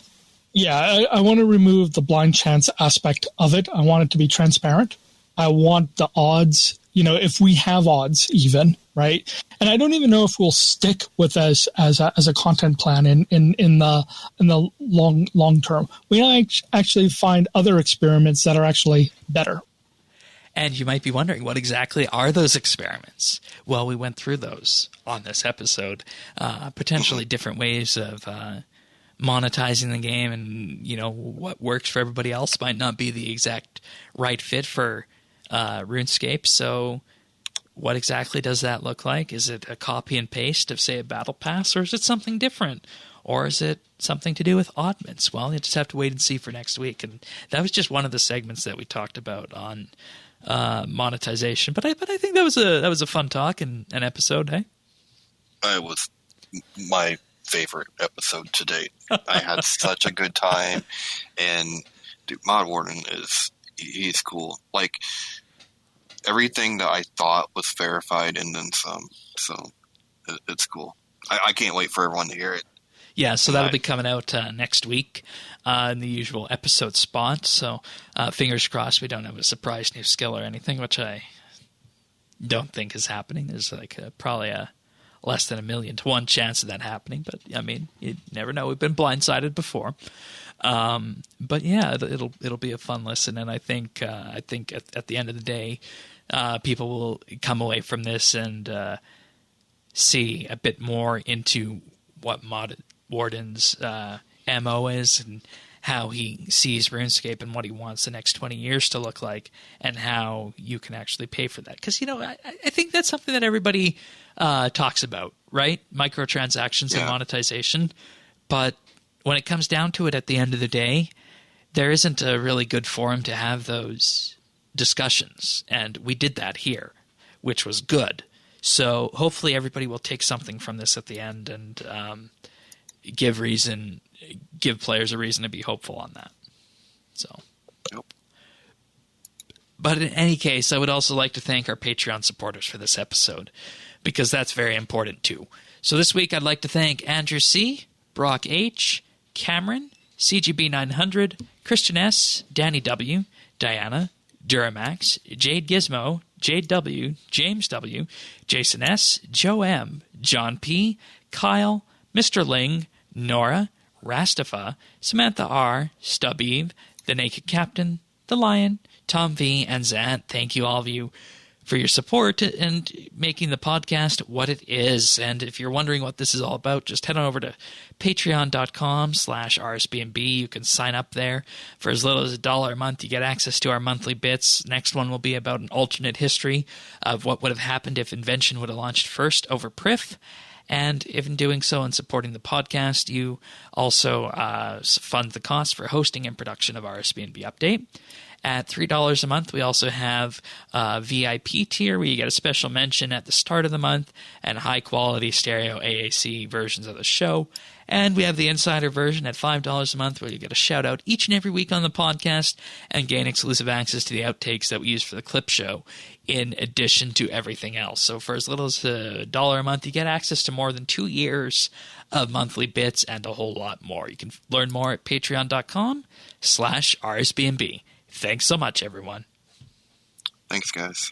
And I should also mention that we'll be doing our round table next weekend on October 3rd on the Saturday. We'll do that after the Mod Warden episode airs, and we can have a bit of a Patreon discussion on that episode and field questions, so to speak, about how it was to be with Mod Warden. So if you're interested in coming to a round table, subscribe for as little as $1 a month. Thanks so much, everyone. All right, 2 questions this week. First one from Samantha R. I'm taking a small break from RuneScape and will probably come back when the next Yak Track comes back, so I want to cancel my subscription. And in the reasons why you cancel, they do not have an option to say you're taking a break or nothing like that. Do you think this would be helpful a helpful option for them to see which players are taking a break and wanting to come back. Any thoughts? I think that's interesting from a marketing standpoint, because when you look at it, it's a question of, that, gosh, what are we up to for the price? $9.99 a month base, right? So if somebody is, wanting to save $10 a month because they're not going to be playing for a few months, it would, if you were to ask if they were going to be back, what you would, I think, perhaps want to do with that is maybe opt them into some kind of email communication on that, for that matter. And I don't know. I think the vast majority of the time people quit RS, they wind up coming back in 6 months or maybe a few years later. But I don't know. I'm trying to think offhand of how many people have actually quit and never come back, and that number's pretty low. Yeah, I mean, that number's probably pretty low. And I'm of two minds of this. Like, if you wanted to have that on there just so you knew that for your own analytics, that would be fine. But if this is to save like a grandfathered rate, then I'm not really in support of that. That's interesting, because I didn't even think of that at all as saving a grandfathered rate. Well, I mean, I don't know if that's what it's getting at or not, but. Yeah. And, I think the only benefit to this would be analytics, and I'm with you on that as well. And I mean, at that, maybe if we're talking about grandfathered rates, increase the amount of time you have for it to lapse, take it up from, like I think it's 1 month now, maybe make it 3 or something, right? Mm-hmm. So, I think it'd be good for analytics, but on the same time, I mean, I don't like putting it in this way, because I know there's lots of people who really love this game, and but the way businesses look at this is either you're paying or you're not, and it's almost a binary thing, because if you're paying, their job is to figure out how to retain you, right? And if you're not paying, it's how do you get them to pay? That's effectively two states there, right? And it's just moving between those two states. So, and, I think a better question to ask, and one that you could ask in addition to that about if you'd be back, is what would make you come back sooner, if at all? Yeah. And, I mean, in general, when you're doing an exit survey like that, you want to make it so that it's only, maybe 3 to 5 questions tops in one page, and make them, quick yes, no, bullet point, quick fire answers. Because you don't want to, subject someone to a survey when they might not be interested in your product. And, there's a game I play out there called World of Tanks, on and off. And the funny part about that is sometimes you won't have logged in for months, right? And then when you log in, you get this survey that takes you 25 minutes to fill out. Oh, boy. About your gameplay experience. Yeah. Ugh. And, I mean, you got to wonder what the retention on this is, but the point is that you don't want to necessarily subject people to doing a long survey like that. Well, so you're just not going to get the answers you want. They're just going to click out of it and be like, whatever, we're done. Yeah, exactly. So hopefully that answers your question. Next one from Mr. Ling. Will you guys be doing the Yak Track for the Lore Hunter tasks so you don't have to do them when they become permanent content later? Absolutely. Yeah, I messed up, and I did miss one, but I'm planning on doing all the rest. So. And we will have a lore summary episode on this as well, because we got to cover this, because like we said, it's world building and it's very important. So, oh yeah, 100% behind the lore tasks, and I will be doing them. And what I've seen so far, because I did the first one, there's some good stuff in there. Like, it's some fun story. Oh yeah, absolutely. All right. I think we can move on right now to tech news, but in closing, I'll just remind everybody that if you want to send your questions in, you can email them to questions@rsbnb.com. You can also send them in to our Twitter account at RSBANDB, or you can post them on the forums at update.rsbnb.com/ask. All right, tech news. Do you use a password manager? On the Apple one on my phone. Okay. Well, there's a number of password managers out there. There's, of course, LastPass. There's also 1Password, which is the primary Mac OS, iOS premium password manager that you pay for. But there's also a Windows version of 1Password. And, in addition with passwords, there's always the question of what do you do with your credit cards, right? Or debit cards, right? And because there's always a question, do you use this account at this, random retailer that you just found? Or are you going to, put it through an obfuscation service like PayPal instead? And, many people just want the convenience of a credit card, but they don't want to put their actual number out there. So 1Password this week has a new virtual credit card feature, which is done through a partnership of privacy.com, which is a company that is only usable in the US right now, unfortunately. But what privacy.com is it effectively allows you to create a credit card that's useful for, say, only Netflix or only Apple. And then you can put a limit on it per month and say you're only allowed to withdraw this much per month with this card. And each card that you create has its own unique number on it. And with that, it prevents your actual credit card from getting out there if there was ever a data breach or you wanted to use it on perhaps a lesser-known retailer out there that you might not trust. So the idea behind this with 1Password is you can now create a privacy card. You can set a spending limit. You can have it be either a one-time limit, so you can effectively create one-time use credit cards with this. You can have it be a monthly limit, an annual limit, or just have it be a limit that will exist in perpetuity, and once you hit that, the card will be dead. And, this is actually a really interesting service, and it's a shame it's only available in the United States. So I think if anybody wants an easy-to-use password manager that's combined with privacy.com service, 1Password is probably the thing to go with right now, and I'm jealous of all you people in the U.S. that can use privacy.com. Yeah, this is cool. Like, I hate it when I can't use PayPal on something. So, this is because great. Because PayPal is that layer of protection between you and your bank account or you and your credit card. Yep. And privacy.com does that, but now it's going to be baked into 1Password, which is actually something. They say they have plans to expand internationally, but we don't know when that will be yet. Honestly, I think if somebody is wanting to pay, this moves 1Password into the realm of the hands down recommendation.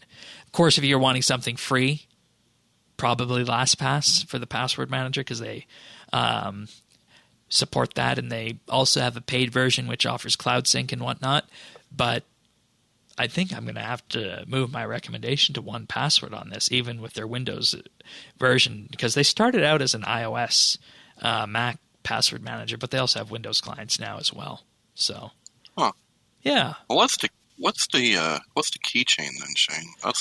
That's an Apple specific feature. It's effectively a way of storing your passwords. Your passwords are stored in your secure enclave on your device if it's an iPhone or a newer Mac computer, and you use either your PIN code or your fingerprint or your Face ID, and then that unlocks the secure enclave and gives you access to your password manager. And, for 90% of the people out there, the built-in password manager in iOS is good enough to use. I wouldn't use the password managers in the browsers like Chrome or Firefox because they often store them as plain text, not encrypted. But yeah, so don't. Yeah. Don't use the browser ones. Okay. Don't use the browser ones. Use the one on your iOS device, or use something like 1Password or LastPass. Okay. And, maybe at some point we should do a segment on these password managers, because I think I just threw you for one. Yeah, you did. I'm like, what? It's not encrypted? Like, are you serious? Yeah, anybody can go into your things and find it, right? Huh. Wow. Yeah. Wow. I think you might be able to secure it somehow in Chrome. I think no, it still stores it as text, but you have to give them your Google password in order to unlock that. So I'm not exactly sure how secure the password manager in Chrome is, but I know the browser ones used to be really, really bad. Well, that's enough for me to stay away. Yeah, so I mean, at this point, you want to use something like 1Password or LastPass, honestly. That's going to be your best action. So, and I mean, 1Password is cheap. Really cheap for this service. It's $3 a month. Oh, yeah. Or $5 a month for a family. Oh, yeah, that's really cheap. Yeah. And, for the peace of mind of a password manager, encrypted. They also have a travel mode for borders. Now also privacy.com. So there's no reason not to use it. Now, once they get a VPN, then I'm all in. Give me the bundle. Yeah, I don't know if they would have a VPN. That's an interesting question. Because, with a lot of these companies that have security in their name, they really do one thing, and they do that one thing well. And if they start moving away from that, you wind up with a Norton kind of thing where they don't do anything very well. Right, yeah. So poor guys. All right. Next piece of tech news is that leading app developers formed something known as the Coalition for App Fairness. The idea behind this is to promote competition and protect digital innovation on digital platforms. This includes representatives from companies such as Basecamp, Blix, Blockchain.com, Deezer, Epic Games, European Publishers Council, Match, the dating site, News Media, Europe, Prepare, Proton Mail, Sky Demon, Spotify, and Tile, just to name a few. And, of course, the biggest ones in there being Spotify and Epic with this. And what this effectively is you'll note that, of course, both Epic and Spotify have had spats before with the Apple App Store, but it's not only against the Apple App Store, it's against any kind of ecosystem out there that is not fair, is the way developers see it. And when it comes down to it, at the end of the day, Epic broke their contract with Apple on that. And I'm of the opinion that it's good to have ideals and good to fight for things like this, but this is a better way of doing it than attempting to break the App Store model on your own, because you might have that momentum around it. Hey man, join the revolution. Unionize. I'm down. This is like they're fighting back. We got the torches and the pitchforks. Watch out, Apple. We're at the gates. Well, it's not just Apple as well. I mean, it's other platforms as well, like Amazon, Steam, even. But it's the huge entities out there, right? This is the Google store, the Apple store, the gatekeepers, right? I mean, essentially.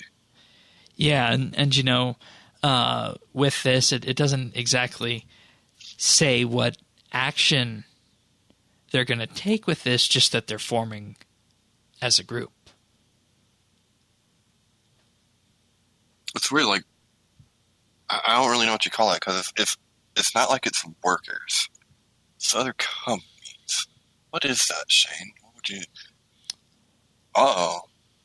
Is this like... Well, this isn't a cartel, though, right? No, it's not a cartel. And it's not an oligopoly either. I'm sure there's a name out there. And, you know, if you look at their issues, their main issues are anti-competitive policies as you see it, the 30% app tax, and also the no consumer freedom side of it. So many things that they aim to be pushing for on this. And, you know, as with most things, I don't know exactly what they aim to accomplish with this, and their methodology isn't set out in stone. And perhaps that's why Epic went the way they did, attempting to, you know, just blow things up rather than, you know, take a method like this, right? Yeah, I mean, that could be.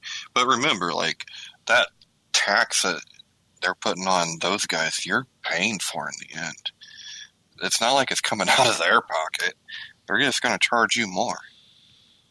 So it's in the interest of everybody to have fair practices. Right, and you know, it's a question of the devs if they want to make that choice and say, do we go forth and join this, right? Or do we, you know, roll our own solution and come up with something else? And I'd like to see what their plans are for this, but I'm looking at their website right now, and I don't see what they want to do. I just see that they've banded together. So we'll keep an eye on this. Next, Amazon Luna, another game streaming service. I'm so curious. Like, will it be good? Will it be bad? I don't know.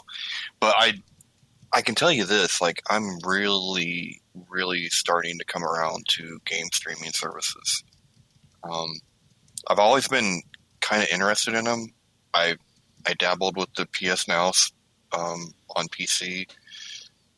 And then when I got Game Pass, that really, really opened my eyes to how good those are for disabled gamers, especially because you get a chance to try so many games, and you're not like you're not buying a game and then finding out, oh, I can't play this. Yeah, and you know this is streaming, not like Game Pass where you actually download the game and run it. So, I mean, in theory, with this, it'd be able to run on any computer that has an internet connection. Right. Yeah, this is more like the Sony version. Yeah. But, yeah, I'm a big fan of this because we have it with movies, we have it with everything else, and like I said, I really think there's something to that, not having to buy a game and being able to actually try it. Because I mean, back in the day, some of our listeners are probably too young to even remember this.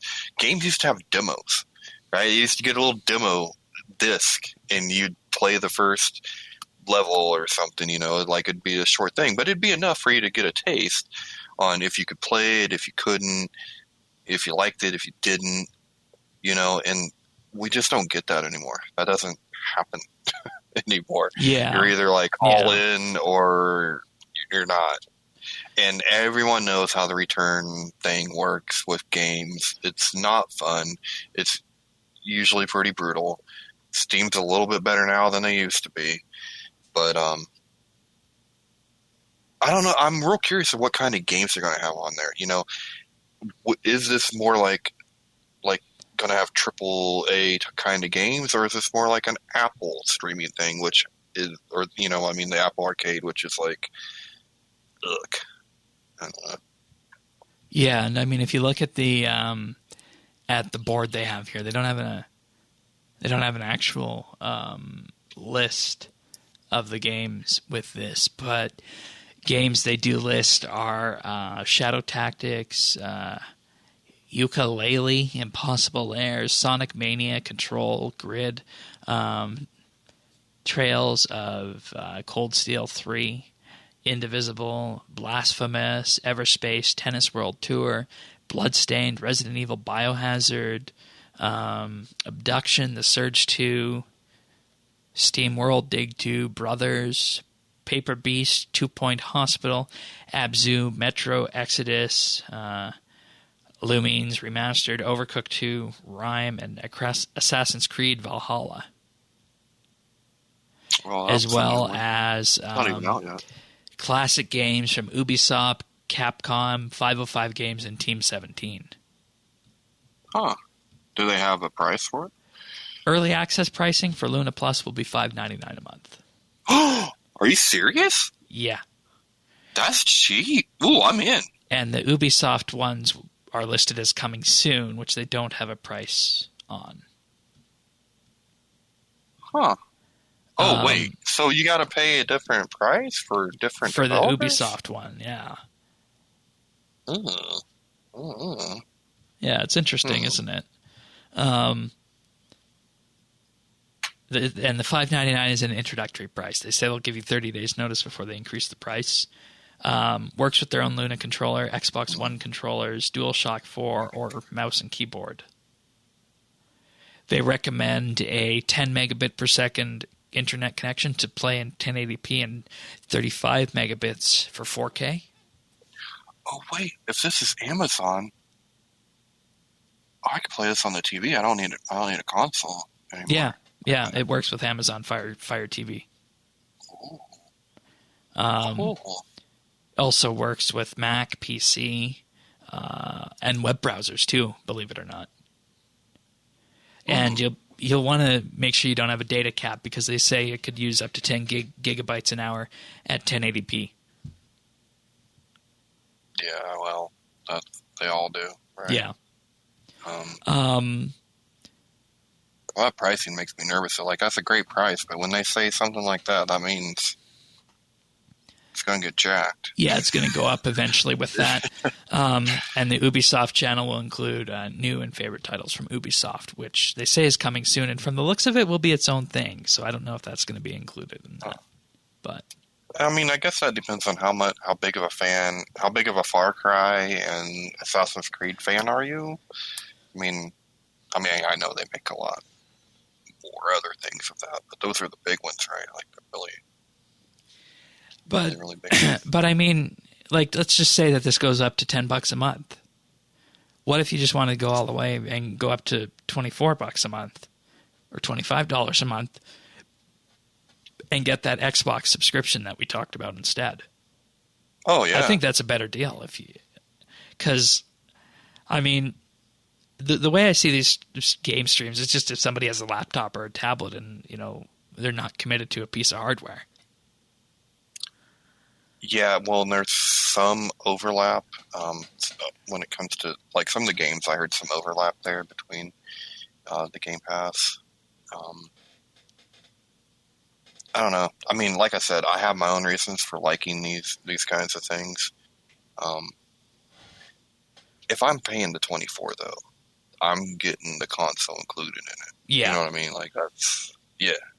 And, I mean, at this point, you're almost at half the price for this. And you get access to, AAA titles. You're going to get EA stuff on the Xbox, whereas these ones seem like they're a little bit less than common. Oh, well, yeah, of course. And, like, at $6 a month, that's cool. But if they jack it up or if it goes higher than that, then now we have a different calculation to make. You know? Oh, and the controller will be also able to interact with Alexa. Huh? Yeah, the Luna controller is going to have a button on it you can push, and it will be a way to activate Alexa. Speaking of that, I wonder how's the Xbox controller going to work? I don't know. It'll just connect it with USB. It's like a USB device. Oh. Yeah. Well, my Xbox controller isn't even USB. It's got cord. Well, it's a USB cord, right? Oh, yeah, it is, isn't it? Yeah, Xbox controllers are USB. It also Luna also supports the PlayStation DualShock controller. Oh, okay. Yeah. Cool. All right, then. Well, that's tech news. I can also report that our October skill of the months will be Herblore and Slayer. I hear the pin drop for Herblore. Slayer, okay. Yeah. Ain't so bad. I mean, I wish I would have won 20 and I had a little more motivation. Yeah. Because that's actually one of my favorite skills. I agree. Well, I mean, that many people had it as their favorite skill. Not that it's one of mine. But anyways, Moving on to some achievements of the week, we got Ace's Angel with 99 Dungeoneering on September 23rd. Dockhawk with 99 Defense on the 23rd as well. Arendelle with 99 Divination. Mike Strike 3 with 99 Invention. Schnetz with 99 Slayer. Silly Cat 98 with 99 Crafting. And then on the 22nd, we have N.I. Nightmare with 120 Invention. And Nordic Falcon on the 20th with 99 Woodcutting.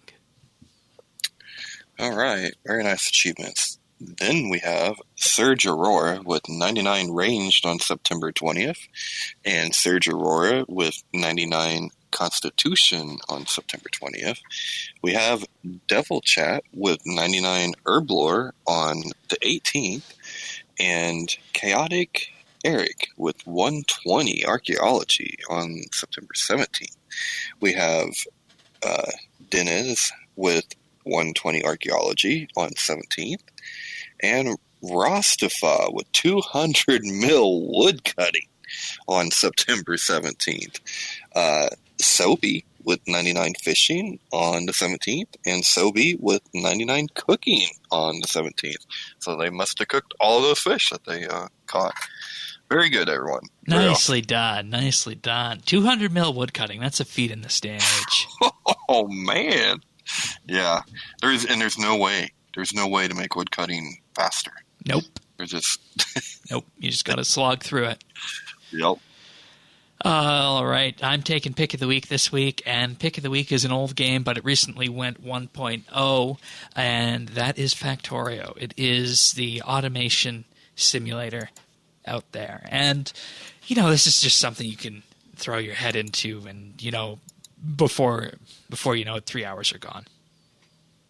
Have you ever tried this? I haven't. Yeah. Think of it kind of like a Minecraft kind of thing, except built around machinery and automation. And the whole goal of it is to escape a planet after your spaceship has crashed. And you go through all the stages from, generating steam power and getting electricity going all the way up to nuclear and automating with robots and whatnot. And you also do need to, of course, defend what you're putting up. And it just gets really interesting. Oh, that actually sounds kind of fun. Yeah, and if you want, you can make it so that it's a safe game so that they don't attack, but that removes the challenge of it. There's also expensive mode, which makes it so that things are more expensive and things take time to build. But, at the end of the day, this is the kind of game I'd like to have on mobile. It doesn't appear to have a mobile version for it. And unlike most games out there, they actually have a demo as well, believe it or not. Oh, well, that's cool. Yeah. So, yeah, and I didn't realize there was like a goal. So that's awesome. Yeah, and you don't think there's a goal because it takes a while to progress through it, but there is a goal at the end of it. It's, of course, available on Steam, and this is actually a developer that doesn't actually participate in the Steam sales, so you can buy it whenever you want, and it's always going to be the same price. Oh, okay. So that's Factorio, linked in the show notes at update.rsbnb.com. And one of the reviews they have on this is from Notch. Mojang, one of the Minecraft creators, says that I see conveyor belts when I close my eyes, and I may have been binging Factorio lately. And this is from the creator of Minecraft, so that says everything you need to know about it. So that's the pick of the week. What have you been up to this week on RS? Man, I have been yak tracking like crazy. Tried to get Lunar Spells a little bit, messed with the grind and the Sift Soil, but mostly I've spent all my time yak tracking. And here's the funny thing, like, Yak Track will bring you back into playing like a lot of RuneScape. Yep. You know what I mean? Like I play a little bit every day, it no matter diversifies what's going what you on. do, right? Yeah, but it will pull me into like where I'm doing, 3-hour sessions again a night. It's cool. Yeah, and it's one of my favorite things about it as well. Is there anything else you want to mention from this week, or is that about it? No, I can jump off from that. I've done some Yak Track, but I still got that archaeology hit. I'm trying to get to 109 right now, and I spent a couple of sessions doing archaeology when I should have probably been doing Yak Track instead. Hard call though. Yeah, it really is. It really is. It's fun. And some of the ones you can you can hit some of the Yak Track archaeology tasks as well, so that's always good. But we're just gonna, of course, before we wrap this up, I'll just point out the money-making methods that you mentioned. You mentioned, of course, the goat horns, for example. And what was the other one? The chocolate dust, right? Chocolate dust, yeah. And, I always say that, it's just so weird that I spent about 10 minutes testing before the show, testing the trap spell. And with the Grenwalls in that, I freaking made 500K profit just from doing that for 10 minutes. Yeah, that's pretty good, man. So, I mean, if you're looking for something to do, let's see. Are there hunter Yak Track tasks? That's something I don't know. I don't think I've seen one yet. I don't know. That's too bad. Yeah. Yeah, the only ones are the lore hunter. Gets me thinking, what other skills are not included in this? I don't know. That's a good exercise. We need to go through there and check. Is Hunter the only one? Do people is that the most hate? No, it can't be more hated than agility. But agility's in the Yak Track. I know. That's what I'm saying. And Hunter's not. And there's no way that people hate Hunter worse. Yeah, I think that's the only one that's in there, because fletching, crafting, smithing, mining, they're all in there. The combat skills are in there. Slayer's in there. Did they just forget? Did it just get overlooked? Divination is in there. Invention is not in there, but that's understandable. It's an elite skill. Huh. Yeah, prayers there. Crafting. Construction. There's no construction, right? Yeah, there is construction. Oh, there is? Yeah,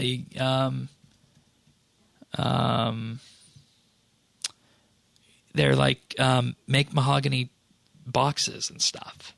Oh. Oh yeah, I guess it is Hunter then. I wonder if there's a reason for that or what. Or is it just an oversight? Yeah. That's really weird. Huh. Anyways, I think with that kind of revelation, it's safe to end the show at this point in time. So with that being said, we'll be back next week with our Mod Warden special. If you guys want to subscribe and, subscribe, make sure you don't miss that episode. You can subscribe at update.rsbnb.com/subscribe. Apple Podcasts, Google Podcasts, Spotify, Pocket Cast, Stitcher, and YouTube. We're on all the big ones. Just visit update.rsbnb.com/subscribe. Of course, you can also find full show notes at update.rsbnb.com, and our friends chat is BitsBytes, where you can hang out with us while we're playing if you want to as well. So with that being said, we'll be back next week for another episode of RSBANDB Update. See ya. See ya.